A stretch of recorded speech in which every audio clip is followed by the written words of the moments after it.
Okay, it is Thursday, October 23rd. You are watching the Convergence Report with Mike Thomas. Tonight on the Convergence Report, we're going to kind of hit a couple topics. We are going to talk a little bit about I'll call it the event in Ottawa, the shooting, and of course, with our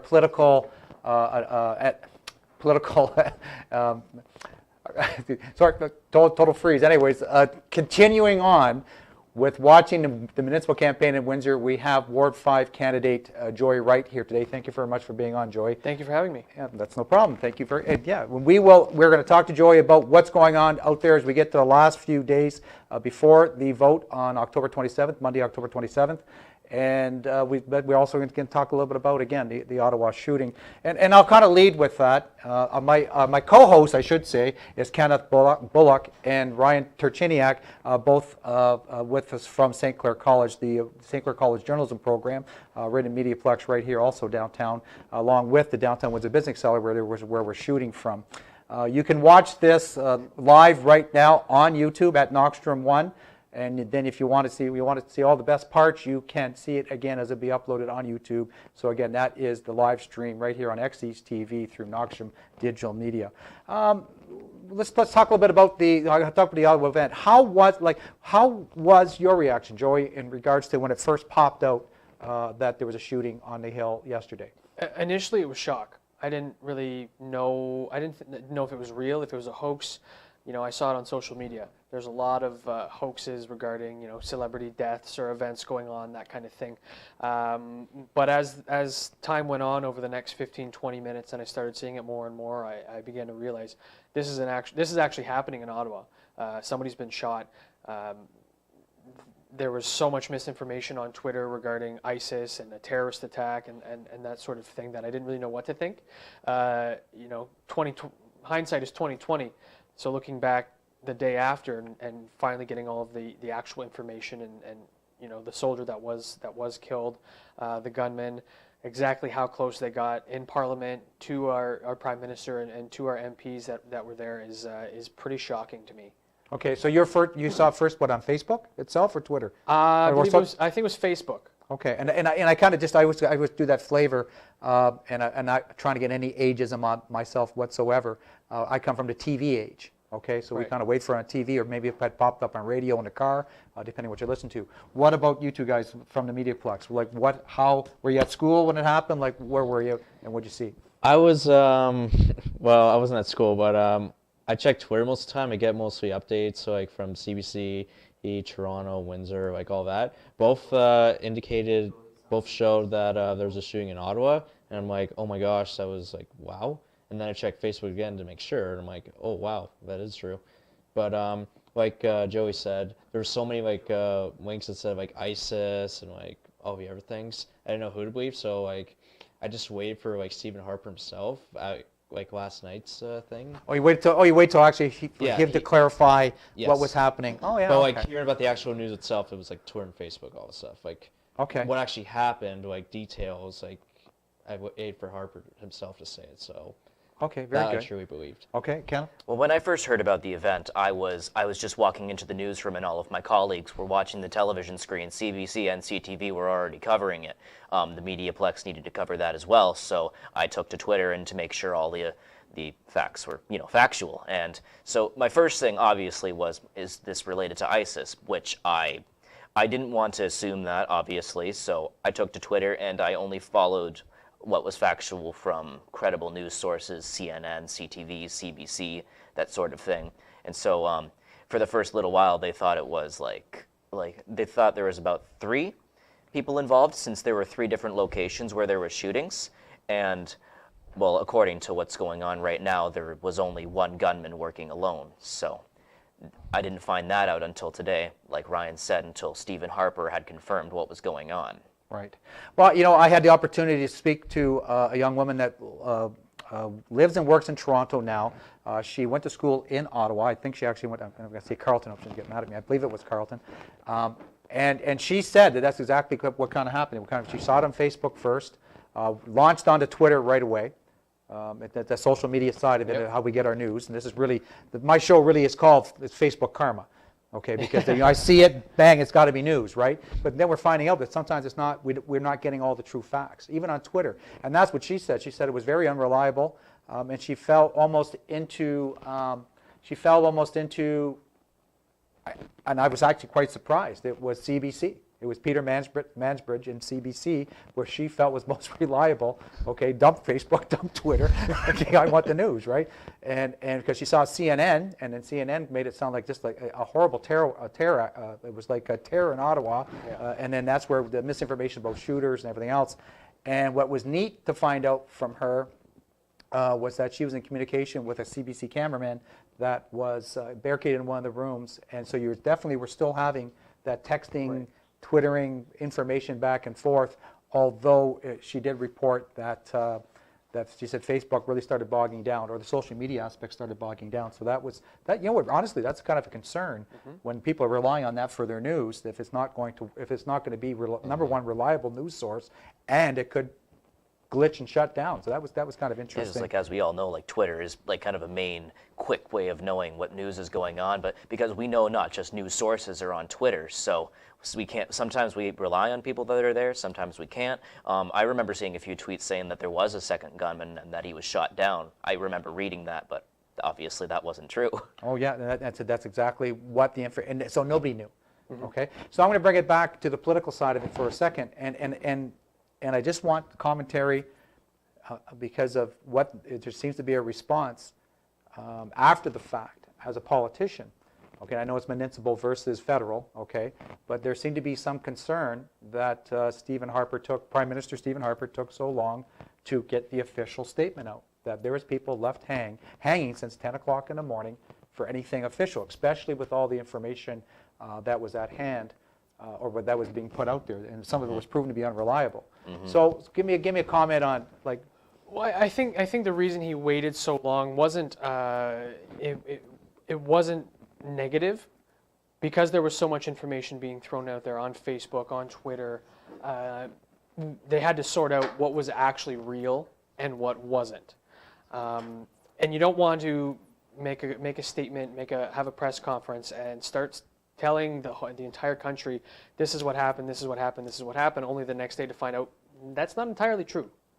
A lot of people are still very cautious about trusting politicians, especially at the federal level, just kind of with some of the scandals that have happened in the past, that sort of thing. But it's definitely worth taking the time to make sure that everybody in the country, all of the Canadians, and any other countries that might be concerned with what's happening, especially if this is being considered a terrorist attack, to make sure that the information that is being brought up and the information that is being said is factual and is reliable, and that it's coming from a reliable source. Do you think the severity of this event is what might have slowed the process of an official report?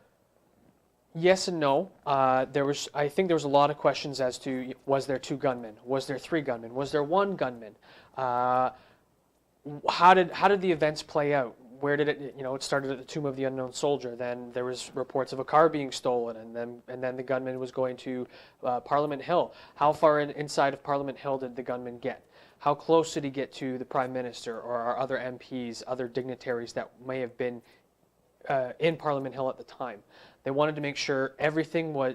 They want to make sure it's an airtight and responsible news report, I guess you could call it, rather than all of a sudden someone, you get one of those conspiracy theorists out there who says, well, what about this one person who's not accounted for? What were they doing? Or this person over here who took this picture, what was going on there? They wanted to make sure everything was airtight. They had a correct series of events, and they wanted to make sure that everybody knew what those events were. Okay. Okay, very good. So we'll bring it back. I'm going to bring it back now to the Windsor municipal election and your campaign. And we've talked about the social media, so I'm going to go right straight there first.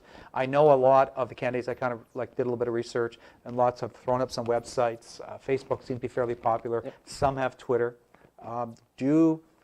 And I'm going to say, you guys can definitely please input at this point in time. I'm a little bit of a latecomer to social media. I'm getting the hang of it now. Okay, do you think it helps in getting the message out, your voice out? Is it helping to get the vote out? I really do think that nowadays social media is starting to play a bigger and bigger part in campaigns. I think in 4 years, it's just going to continue to grow. I myself, Facebook's been a big part. It's been a very easy, quick way for people to get a hold of me, whether it's they want a lawn sign or they have questions they want answered, or it's an easy way for me to have events. And quick and immediate though, right? Is it kind of like it's fairly It's quick, it's immediate? It's quick and immediate. When someone sends me a message, it goes right to my phone. And I get it right there. I try and answer them as fast as possible. Sometimes when they're asking questions that I don't exactly know the answer to, I got to take some time and do some research before I get back to them. But I know Facebook, it's quick and easy for events, for information to get to get the word out there on what's going on and keeping people updated on the campaign. Websites are good for that, but you have to update them, and you have to go in, and it's a little bit. It's not time consuming per se, but it's more time consuming than Facebook is or Twitter. With Twitter, you got 140 characters, you just type in a couple and boom, it's out there. And then depending on who you know, who you follow, who follows you, it can be retweeted 1, 2, 3, a dozen times, and all of a sudden you have thousands of people who are reading your tweet, and event downtown at this time, this place, be there kind of thing. You could have 5, depending on how many people you have. You could have 500. You could have 5,000. It all that's how fast and easy social media is. And I think that being the youngest candidate in the election, it's really starting to play a role in my campaign, more so than some of the other folks that I'm running against. Just because they're a little bit older, maybe not as tech savvy or as familiar with Facebook and Twitter as myself or some of my colleagues and some of my friends. Okay. What are some of the negative aspects of social media for your campaign? Not everybody has it. In Ward 5, there's quite a large elderly population. I was going to ask you about the demographics. Seniors, retirees, they don't have Facebook. For them, it's still door to door. They're going to call me up. I've gotten 1 or 2 letters in the mail, people asking questions, wanting lawn signs, that kind of thing. It's good to get the word out to those who know how to use it, but for those people who might use a computer every now and then to email their grandkid out in BC, or Skype with their grandparents out in Florida, that kind of thing. Facebook isn't good for that. Neither, especially Twitter. Twitter is not good for retirees and seniors. They just, some people just don't understand the difference between a hashtag and making sure that you're putting someone's handle on there. They just don't get it. So you have to find a balance of both. So you got to have a good social media presence with Facebook and Twitter and your website, but at the same point, you have to be available to go to the door and with your phone number and to be able to actually talk to people face to face. Okay. And so what are they saying door to door? What are they saying door to door? What are the issues you're facing in Ward 5? Give us a breakdown of where is Ward 5 in the city? The boundaries for Ward 5 are Walker Road to Pilette, the river to the expressway, minus the brewery. Oh, The brewery okay. right by the train station. Yeah. So the brewery belongs solely in Ward 4, just in case there was any sort of land issues or anything like that. You only have to deal with 1 ward, not 2. Some of the big issues in Ward 5 is unique in that there's a lot of different styles of neighborhoods and a lot of different communities. So, for instance, we have Drouillard Road. So Yes. we do have Ford City, and when going down Drouillard, some of the issues are crime. Some of the issues are drugs, prostitution, messy houses, messy lawns, that kind of stuff. But then you go over a couple streets over, and then you're dealing with a new fire hall that's being built in the middle of a residential area where the residents don't want it. You're dealing with that. Then you go a couple streets over, and it's flooded basements and bad sewers and torn up roads. And then you even go just a couple more streets over, and everyone's talking about NWIN and how everyone's NWIN bill's going up and how why is their NWIN bill going up? Where's that money being spent? How's my money being spent? So with Ward 5, it's almost like there's just so many micro cities in that area that being a candidate in 5, you have to be able to talk to the people who want to talk about crime. And then you hop over one street and you got to talk about the fire hall. Then you hop over another street, you got to talk that would be difficult. about Absolutely. basements and roads. And so my initial platform has evolved and grown as the campaign's gone on. The more and more I talk to people, some people are worried about their kids' safety. Some people want to see more parks. Some people want to see, sometimes it's speeders. There's just a whole lot going on in Ward 5. It's not one encompassing issue that everybody is talking about. Well, the big issue I've been hearing lately is the sewer problem. I've been hearing that from a lot of the different candidates. What's your spin on that? I do know that there has been some streets that have been revamped over in Ward 5, which is good. We need to invest in our infrastructure system. The only problem is that we're not investing enough. No, that's the thing. I really do think that we need to stop spending $80 million on pools that a lot of Windsorites consider a tourist attraction. I think that that $80 million could have been better spent fixing the roads that we deal with on a daily basis. You know, I haven't been to the aquatic center. I know a lot of people who haven't.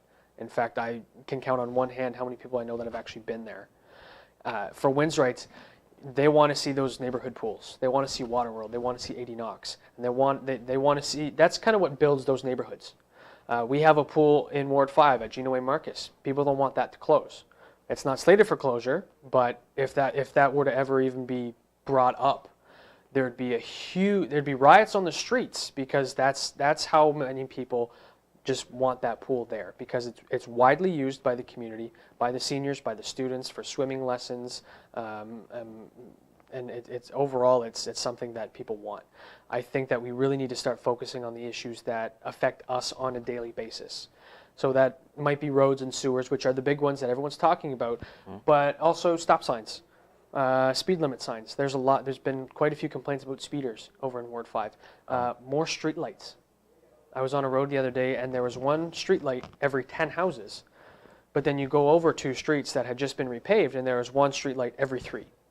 Okay. And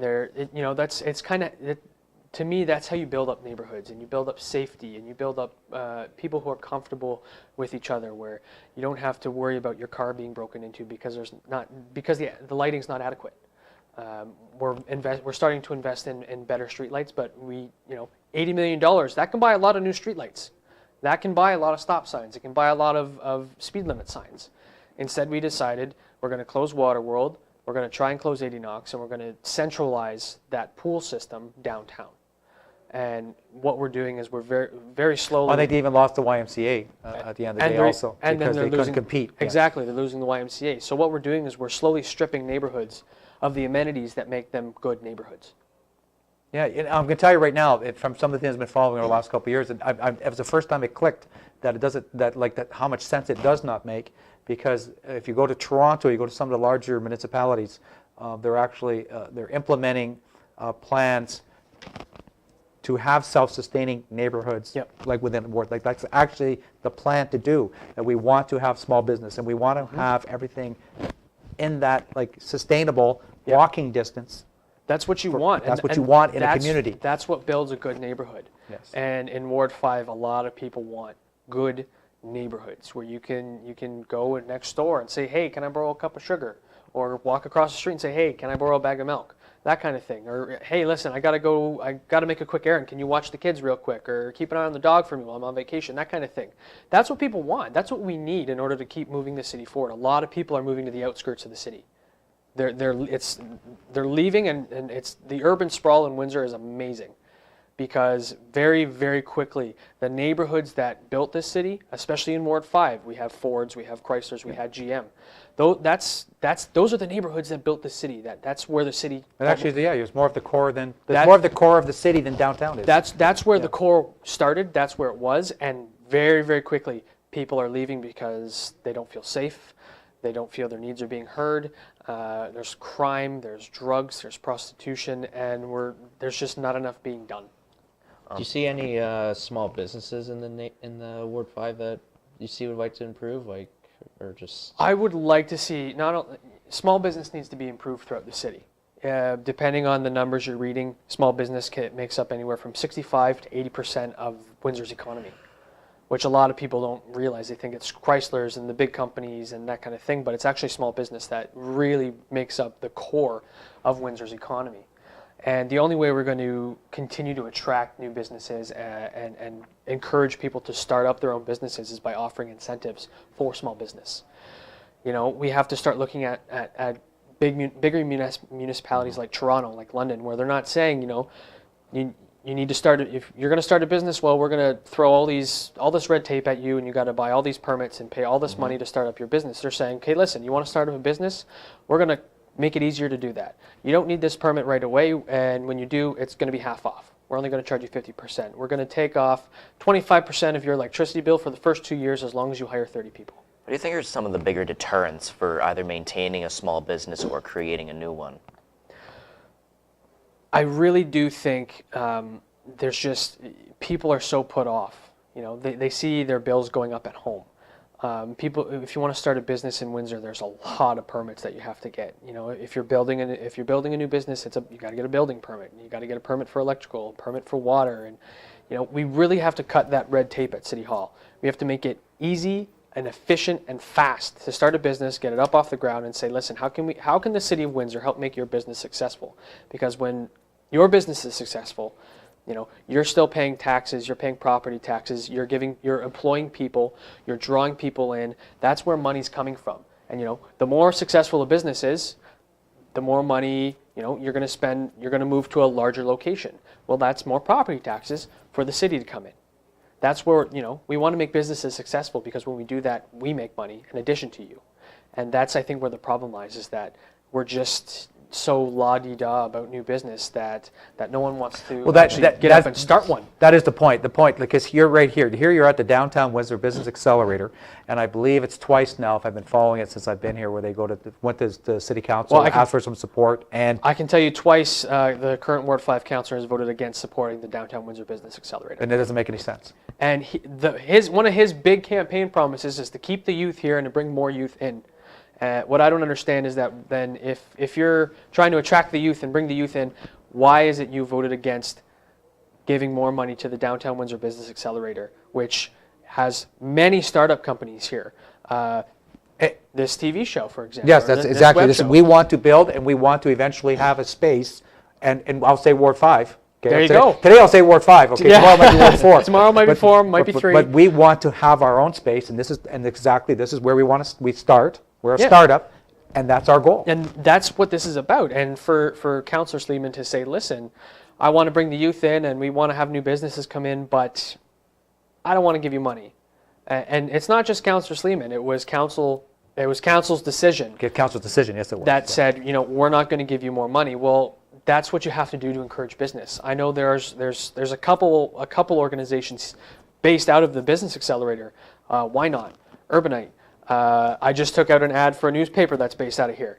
Yes. Like, I like to support local business, because the more you support local business, the more local business can support the city, and you start creating that self-sustaining economy that will keep people employed, that will, you know, make sure that there's money coming into the city and money coming into people's pockets because they have jobs. So do you think more investment in the Downtown Business Accelerator could help promote business in Windsor as a whole? I definitely do. I really do think that, you know, by investing in the Business Accelerator, you know, we have to, the more we grow the Business Accelerator, the more we can grow small business. And I know Arthur. Arthur Barber. Yeah, Arthur Barber, he's the general manager here. Yes, yeah, absolutely.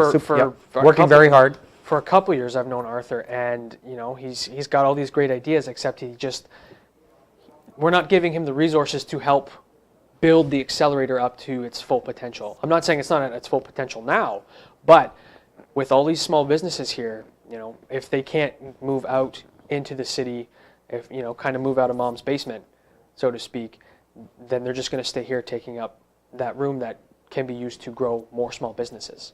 I think that if we start funding the accelerator more, they can take that money, that funding, and bring it to those small businesses, and then they can go out, find a space in Windsor, in Ward 5, in Ward 3, in Ward 4, and they can go out and they can begin their adventure as to starting a business and hiring people, and you know, getting, again, that self-sustaining economy that we want to have. That comes from small business. Okay, so can I be safe to say here that you're trying to as candidate for Ward 5 bring a new vision to Windsor, like through Ward 5? Absolutely. I think that we really need to find a new way of doing things at council. We really need to start listening to the people we represent, not just in our respective wards, but all throughout the community. You know, I'm running to represent Ward 5. I want to represent Ward 5, but there's also other places in the community that maybe some people don't don't give the time of day. You know, a lot of young people. I was at Herman the other day talking to the young people, and I asked why, if they had a problem, who would they call? They said nobody. I said, why not? And they said, because no one will give us the time of day because we're young kids. Yeah, that's not a good. That's not a good, It's- good way to go at all. and I'm But looking at it- That's, yeah, it's a horrible feeling. And that's the to thing be is, brought up in that type of community. As someone who, as a counselor, you have the ability to make change and to bring up issues that affect your community, not just your ward, but your community and your city as a whole. And that's what we really need to start doing. We need to take that new way of doing things. We need to find a new perspective. We need to bring in fresh ideas, and we have to one of the things I said at my debate was we need to stop electing politicians. We need to start electing people. Okay, very We good. need people who are going to be part of their community, representing their community. And then we need to get them involved in the community, and that way the community will get involved with them. Okay, and I'm watching the clock just for a minute, but I want your spin on transit. Our transit system is so obsolete and outdated, it's disgusting. It's despicable. Seniors can't get groceries on the weekend because on Sundays the 1C runs every 40 minutes, and that's one of our primary bus routes. On Sundays, some of our secondary routes don't even run. I think the fact that our students who are paying out the ears for higher education, who want to make a living for themselves, have to pay full price is despicable. I think our seniors who have done their duty to their society, who are now living on fixed incomes paying full price, is despicable. I think that we really need to take a step back and look at our city as a whole and figure out where are the people who are using transit? Where are they based out of? The young people and the seniors. Where are they going and where do they need to get to? By doing that, we can figure out, okay, there's been a lot of development in 15 years on Walker Road, down by the movie theater. Yeah. A lot more people go there. Why is there only one bus that really goes there and it runs every half an hour, 45 minutes? Why is there no bus systems? Why aren't we working with our outlying communities, Tecumseh, LaSalle, and the county, on a regional transit system? I'd love to go to the Corn Fest every year. I would really love to. The only problem is I don't drive. And I don't want to bring people with me who drive because they want to go to the Corn Fest, they want to enjoy themselves. Well, we're not going to risk... There's a risk. There's always a risk when you're going to festivals like that. But if there was a regional transit system where you could go... You get there and get dropped off, safely come back. And come back safe. Same with LaSalle, same with the county. You know, there's a lot that this region has to offer, not just in Windsor, but in the county as a whole. And by developing a regional transit system, we not only allow people access to Windsor, so to bring them into Windsor, into our area and spend money in our economy, but we also open up the county to the people that live in Windsor.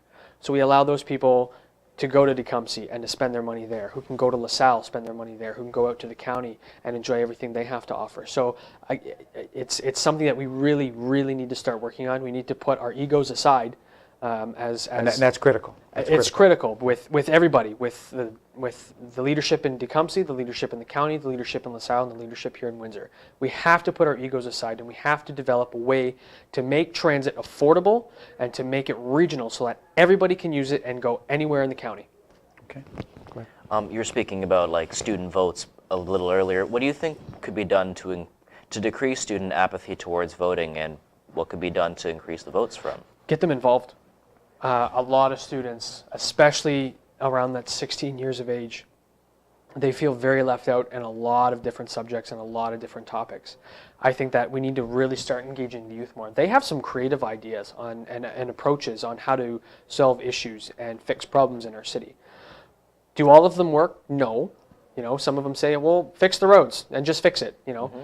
We don't, you know, there's budgets involved with that, and there's money involved with that. But some of them have some really creative and good ideas as to how to address transit, how to address the sewer issues and the flooding issues, how to address, you know, the best way to get to young people is to get young people involved. Because if I get you involved and you have 2 friends, you get them involved, all of a sudden I got 3 young people involved. And if they keep getting more and more people involved, then we're building up that community, we're building up that knowledge, and eventually those young people, when they get older, they're going to want to get involved with their community, whether it be council or different local organizations, community groups, that kind of thing.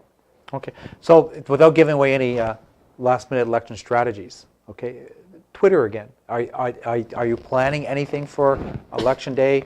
I can only say that because they say the last 2 elections for Obama was really heavily driven by social media and by Twitter. Yeah, like today's the vote. It's 8 to 8 or it's 9 to 9. get out and vote, and then you hit them again all day Yep. long. Are you thinking of having, I know you can't reach all your constituents or that way, but you think maybe that would be a good plan for yourself? We'll be focusing heavily on social media the next 3 days, especially over the weekend and definitely on Monday.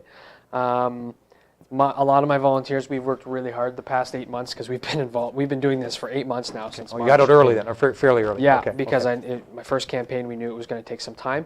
But, we're going to start off with a nice breakfast down at an Ward 5 cafe. And then we're going to go out, we're going to be pushing the social media, we're going to be pulling the vote, and we're going to try and get as many people to the voting stations as we can.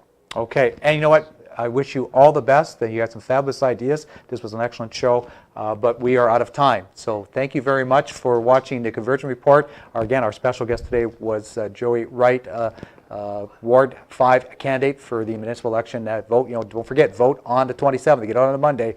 Again, you've been watching the Convergence Report with my co-hosts Kenneth Bullock and Ryan Turchiniak.